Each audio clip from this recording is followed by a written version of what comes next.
বাঙালির প্রাণের অমর একুশে বইমেলা প্রাঙ্গণে আছেন সহকর্মী সুকন্যা আমির। দর্শক সরাসরি যুক্ত হচ্ছি তার সঙ্গে।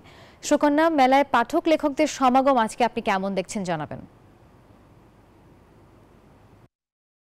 অমর একুশে বইমেলার সোহরাওয়ার্দী উদ্যান প্রাঙ্গণে রয়েছে আমি, এবং পাঠক লেখক প্রকাশকের সমাগম তো প্রতিদিনই হচ্ছে, এবং যেহেতু মেলার শুরুর সপ্তাহ চলছে, প্রকাশকরা আশা করছেন মেলার মধ্যবর্তী সময়ে পাঠকদের সমাগম বেশি হবে, এবং প্রতিদিন কিন্তু নতুন নতুন বই প্রকাশের মাধ্যমে এই মেলা কিন্তু জমজমাট হয়ে উঠছে। আজকে যেমন প্রকাশিত নতুন বইয়ের সংখ্যা ৯৮টি, এবং মেলায় এ পর্যন্ত নতুন মোট বইয়ের সংখ্যা ১৯০টি, এবং যারা প্রকাশক রয়েছেন তারা কিন্তু বলছেন যে প্রতিদিনই নতুন নতুন বিষয়ের উপরে বই প্রকাশ হচ্ছে, সেই সঙ্গে নতুন লেখক যারা আছেন তারাও কিন্তু নতুন করে বই প্রকাশনা নিয়ে আসছেন।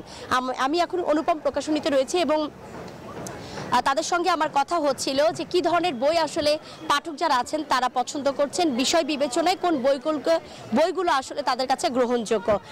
একটু জানতে চাই যে মেলায় তো প্রতিদিনই পাঠক সংখ্যা বাড়ছে নতুন নতুন, এবং সেই সঙ্গে আপনারাও নতুন লেখক থেকে শুরু করে পুরনো লেখকের বইও নিয়ে আসছেন।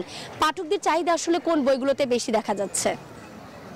পাঠকের চাহিদা পুরনো বইয়ের থেকে আমাদের জহিরিয়ানের বই, ঠিক আছে, হুমায়ুন আহমেদের, এগুলোই পাঠকের চাহিদা এখনো বর্তমানে অবশ্যই বেশি আছে। আর নতুন বইয়ের তো আছেই সাথে, ঠিক আছে, নতুন বইয়ের পাঠক আছে বেশি করে। আর নতুন বইয়ের পাঠক খুব কম, কিন্তু পুরান বইয়ের পাঠকটাই বেশি। জহিরিয়ানের বই এখনো সেই আগের মতন নতুন বইয়ের চেয়েও অনেক বেশি চলেছে।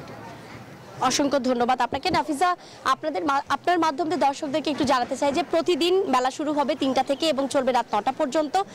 শুক্র শনি থাকছে সকাল ১১টা থেকে বিকেল পর্যন্ত একটি মাধ্যম, এবং পরবর্তীতে আবার বিকেল থেকে রাত ৯টা পর্যন্ত কিন্তু থাকছে মেলার আয়োজন।